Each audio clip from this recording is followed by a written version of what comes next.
சுவாமி விவேகானந்தருடைய last டேஸ்ல அவர் சொல்றாரு, நீங்க யாரை ஃபாலோ பண்ணணும், இளைஞர்கள் நெக்ஸ்ட் ஜெனரேஷன் யாராவது ஒரு ரோல் மாடல் சொல்லு, எங்களுக்கு ஈஸியா இருக்கும். அப்ப சுவாமிஜி சொன்ன வார்த்தை, just follow Anjaneya, don't chant, behave his words, behave his லைஃப்னு சொன்னாங்க. அதாவது நீங்க ஆஞ்சநேயர் நீங்க ஸ்லோகம் சொல்லுங்க, நல்லா சொல்லுங்க, பட் அது மட்டும் பத்தாது. அப்ப சுவாமிஜி சொன்னது என்னன்னா, பிஹேவிங். ஏன் அப்படின்னா, அவர் தான் பணிவின் அப்படி அடக்கத்தின் உச்சம். அதே மாதிரி விஸ்வரூபம் எடுத்தாருன்னா அந்த விஸ்வரூபத்தின் உச்சம். இது ரெண்டும் இருக்கும். இப்போ இதுல ரொம்ப அற்புதமான விஷயம் சமீபத்துல கேட்டது, இது உங்களோட ஷேர் பண்ணிக்கணும்னு நினைக்கிறேன். அதாவது இந்த அடக்கத்தின் உச்சம்ன்றது எதுக்கு சொன்னாங்க, எந்த இடத்துல சுவாமிஜி அப்படி அடக்கமா இருந்தார்? அந்த இதுல மனசுல பட்டதை பேசுவாரு, ரொம்ப பணிவா இருப்பாரு. எங்க அடக்கம்னா, ஒரு இடம் சமீபத்துல ஒரு அறிஞர் சொன்ன வார்த்தை, அதாவது அவர் இலங்கைக்கு போய் சீதா கிட்ட அந்த சூடாமணி கொடுத்துட்டு வரணும்.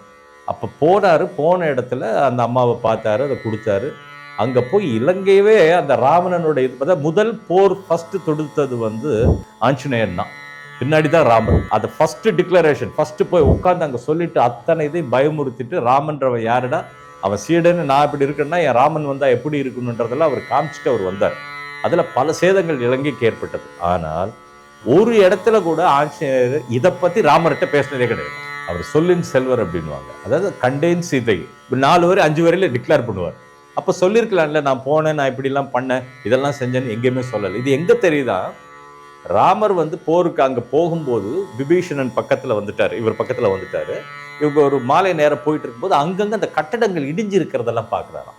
பார்த்துட்டு இவ்வளவு அழகான ஒரு ஊர் ஏன் இப்படி சதிஞ்சிருக்கு, என்ன ஆச்சு, இப்பதானே நம்ம போர் தொடுக்க வந்தோம், இதுக்கு என்ன நடந்ததுன்னு போது விபீஷணன் சொன்னாராம், உங்களுக்கு ஆஞ்சநேயர் எதுவுமே சொல்லலையா?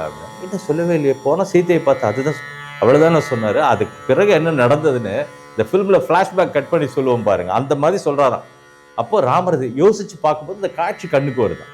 இவர் போனது, அந்த லங்கையை எரிச்சது, ராவணன் முன்னாடி அவர் சரிசமமா உட்கார்ந்தது, இவ்வளவு விஷயம் பண்ணிருக்காரு, ஒரு வார்த்தை சொல்ல. இப்ப பாருங்க, இங்க இப்போ ராமர் ஆஞ்சநேயர் கூப்பிட்டு கேட்கிறாரா, என்ன ஆஞ்சநேயர்? அப்போ சொன்னாரா, ஏன் ஒண்ணுமே சொல்லலன்னு. அதுல சொல்ல என்ன இருக்கு அப்படின்னா, இது இன்னும் சிறப்பு என்னன்னா, தான் அடங்கி இருக்கிறோம், தான் அடக்கமா இருக்கிறோம் அப்படின்றத கூட அவர் சொல்லல, அது வாழ்றாரு. இதுதாங்க சிம்பிளிஃபை பண்ணி சொல்லணும் அப்படின் போது, இந்த தன்மை வரும்போது நம்மளுடைய டே டு டே லைஃப்ல நமக்குள்ள மாற்றங்கள் ஏற்படும். அந்த மாற்றத்தை நம்ம உணரலாம்.